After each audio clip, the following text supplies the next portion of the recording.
what does it mean for us? Because we have been looking at some things, and we've been trying to figure out, how can we let the world know that something amazing is happening here? There's a rebirth that is happening here. There is a renewed commitment to the kind of ministry that we have done here before.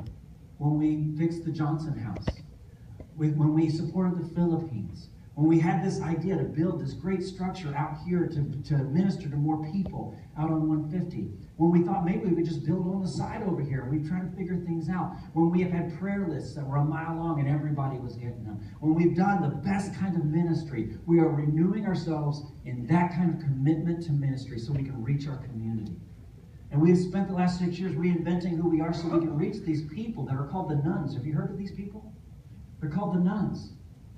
Whenever you ask what their religious affiliation is, whether they believe in God or not, they just put none.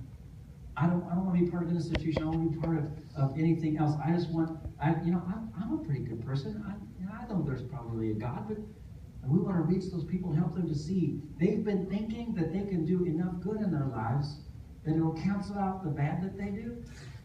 But the truth is, you never get to a place of refuge there. You never get to refuge. Because if you really were to sit down and think about it, when do you know you've done enough? And we can get them off that rat race. We can get them off that wheel and help them to understand that Jesus died for them, and they no longer have to try to be good enough. God loves them just the way they are. But he can't wait to help them become more than they've become so far. And he can help them with that. And we have the power to do that. So we have done everything we can to reflect who we are in the way that we run our building.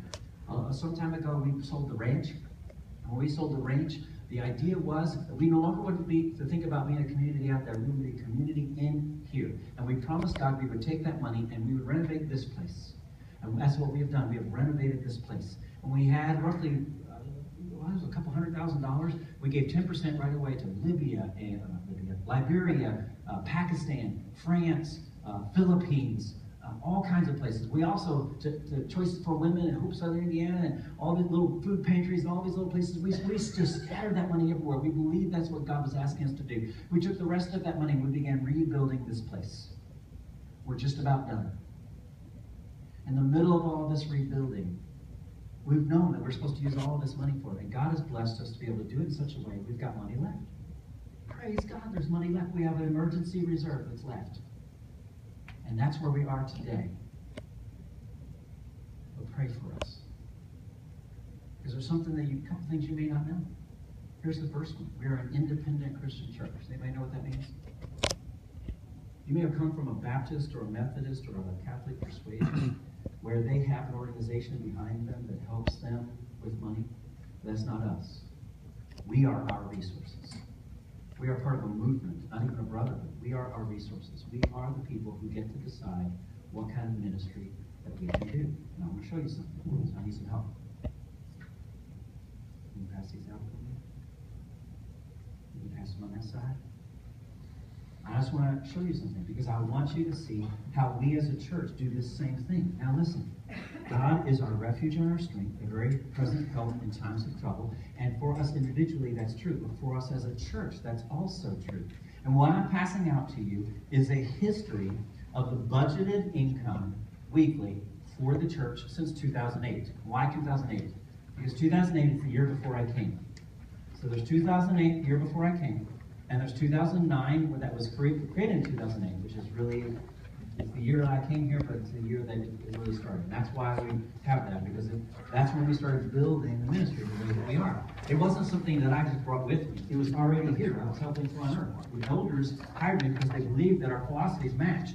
The staff were okay with that hire because they felt like our philosophies matched. And so I didn't create something new coming here. I helped to unearth what was already here. But in 2008, the weekly budget was $7,000. Believe that? A week! Isn't that amazing? Now, they never hit it. That was the budgeted amount. They never hit that. And the next year, they had lost a pastor, so they lowered it a little bit. It was only $6,700 a week. And we have since then lowered the budget. Because at some point, we started having conversations We used to budget on faith, and then eventually around May we'd have to live with reality. But we started getting to the place where we're budgeting on reality, and we're praying and living on faith. And as you see, as we've gotten down to 2015, last October or so, I came to you about the budget, and I said, we got it down to $4,200 a week, and that's what we need to survive. And so we talked about how we can manage that, how we can make that work. Since then, we've revised that budget. How much is it now? About $3,300 a week, right? That's less than half of what it was 7 years ago. Now, we think that we've made a mistake. In the middle of all the renovations, in the middle of helping you to understand that we were trying to take care of this place, and you watching all these new things come up, we may have given you the impression that we have all this money. But we have money to do the renovations. So over the last couple of years, we've been really careful about how we've talked to you about money, because it's hard to tell you we need money when we're spending a bunch of money out here. Wouldn't you agree? Doesn't that make sense? We are now down to our reserve, and you see how much we're getting on average each week. We're about $800 short every week. Now, we have a reserve, but how fast is that going to go? Now, I don't want you to get the wrong impression here. We can do church here at $2,500 a week. We can do it. It's going to change the ministry. That's the problem. The reason we were to get it down to $3,300, just being honest with you, we as a staff took a pay cut. We used to pay for our health insurance. They no longer do. We're paying it for ourselves. And that amounts to a pay cut. We did that because we want to keep our team together.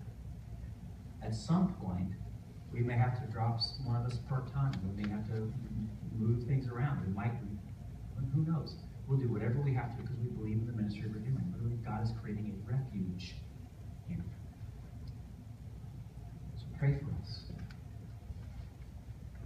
Pray for each other. And recognize that that's something that we need to, as a group of disciples, come together and decide. Do we believe in the ministry that's being done here? And if we do, let's be a resource to each other. It's no different than what the first century church did.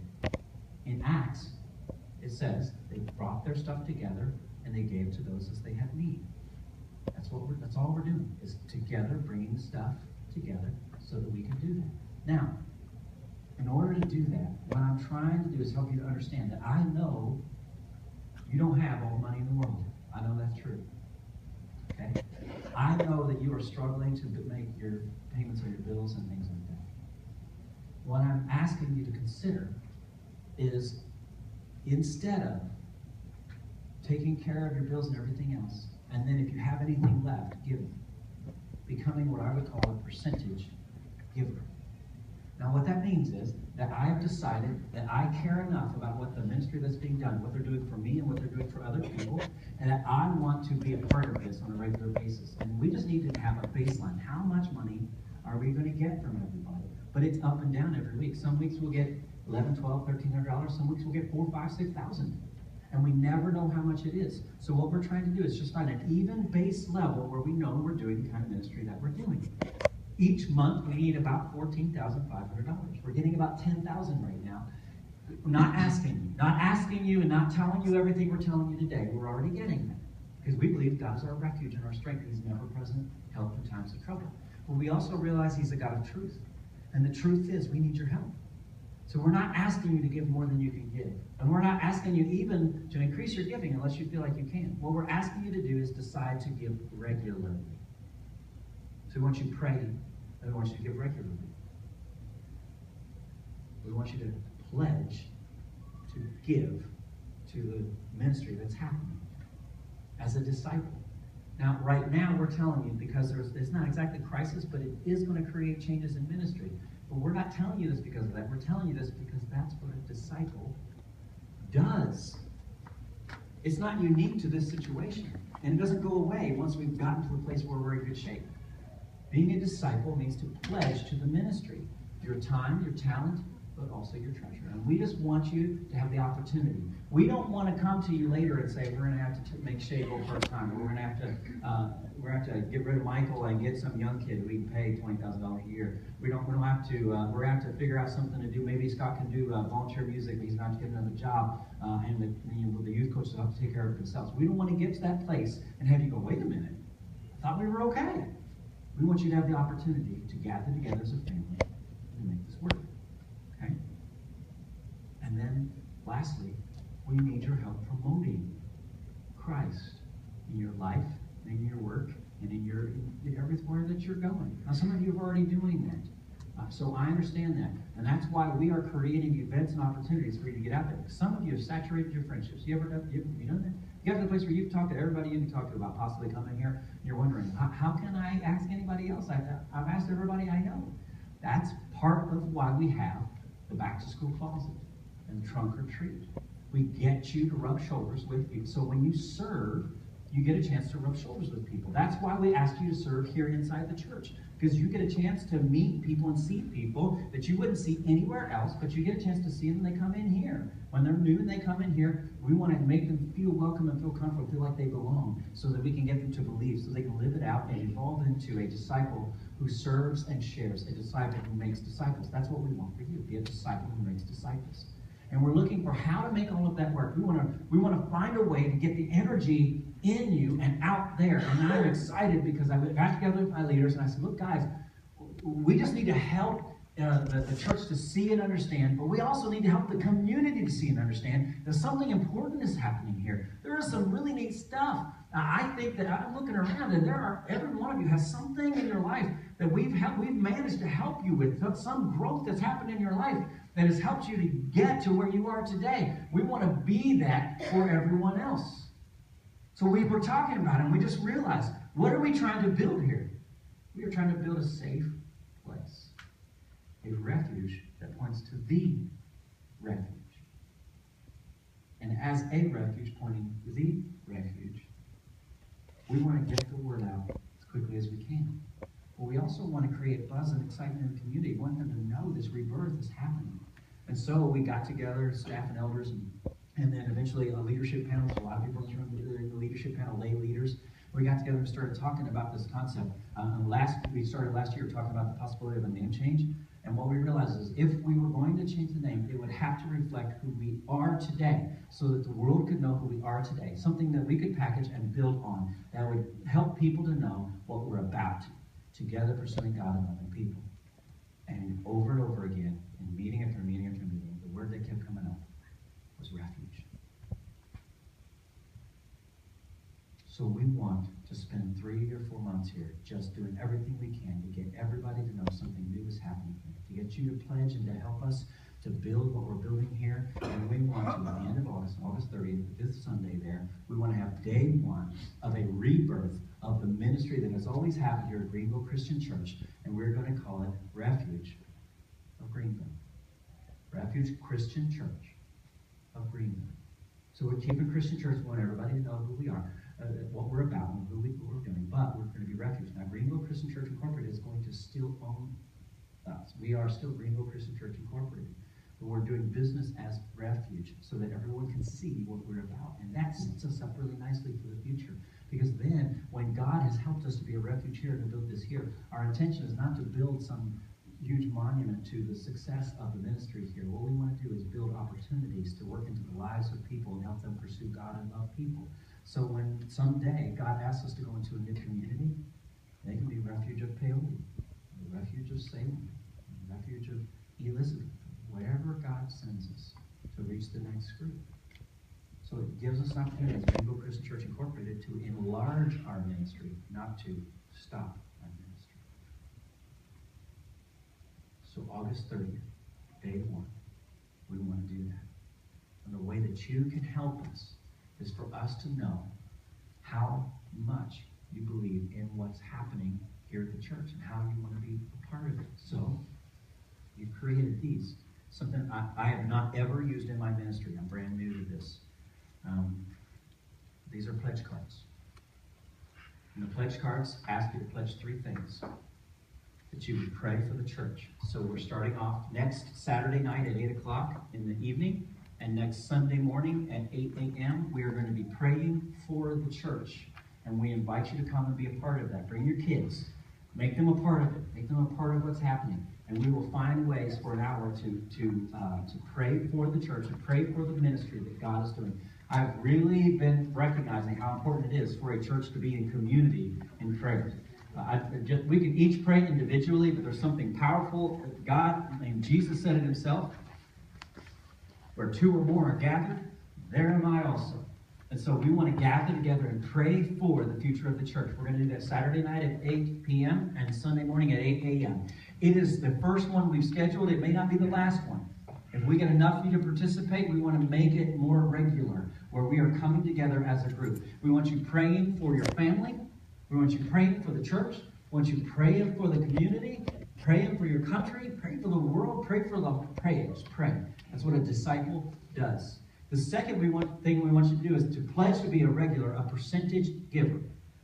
So what we need to know is take a look at your life and say, I can start with 1% or 2%, 3%, 4%. Plan to do it, and I'm going to give this much every time I get paid. So it might be weekly or bi-weekly or monthly. I don't know how you get paid, but just say, I'm going to pledge to pull the resources together, because my church doesn't have any backing other than the church itself, which is us. So we're going to pledge to do that. And whatever percentage you pick, figure that how much that's end up going to be a month. Put that number in there so that we can start building. And we're going to start looking to see how close we can get to 14,500. If we can't get there, then we've got to make more cuts. We're willing to do that if that's what it takes to do ministry here. The church is not closing its doors. Don't let anybody tell you that. You hear me? We're deciding how much money we have to do ministry the way we can do it. And we need your help. You are the church, so we've got to know. So pledge, how much can you give on a monthly basis for this? And the last thing is promote. We want you promoting Jesus first. Because if you're promoting Jesus, and someone gets to the place where they say, where can I learn more about this? And it's an easy sell. Say, come to Refuge. There's a place that is a refuge that points to the refuge. And we get to be a part of that.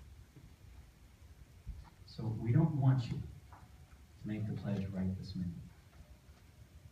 We want you to consider whether or not you believe in the ministry that's happening here. And the way we're going to continue the ministry for Greenville Christian Church. And the way we're going to build a refuge, a safe place where people can come. Where you're going to hear things here you might not hear anywhere else. You might hear an off-color joke. You might hear a little bit of language. You might see a tattoo or a piercing. You might see a person who's not dressed the way you would dress when you came to church. And you know what? Just remember, we're trying to reach people who are in that place, and they've made bad choices, or they've got bad habits, or they've been in bad cycles, and we're just breaking bad. We're doing everything we can to break bad in other people. So instead of being there going, I can't believe I heard that in church, going, oh, that person's going to break some bad. I don't need to judge them for it. I need to help them with it. And we all together are breaking bad. Because guess what? You got a little bad in you got to break. And so do I. You don't have to tell me my sins. Me and God talk about it all the time. So we are breaking bad here by being a refuge where Jesus is promoted. Pray for that. Will you pledge to that? What I want to do now is I want to pray. And I want us to collect our offering. And I want you to recognize that this is a beginning. I don't know what you decided to give when you came in today, but I just want you to recognize this is your opportunity to be a part of the ministry. We are the church, and we are gathering together. We are pooling our resources so that we can do ministry. It's not up to the staff. It's not up to the elders. It's not up to the leadership. It's up to each one of us as individuals. Are you convicted enough to stand for what is right, even when others don't? And if you are,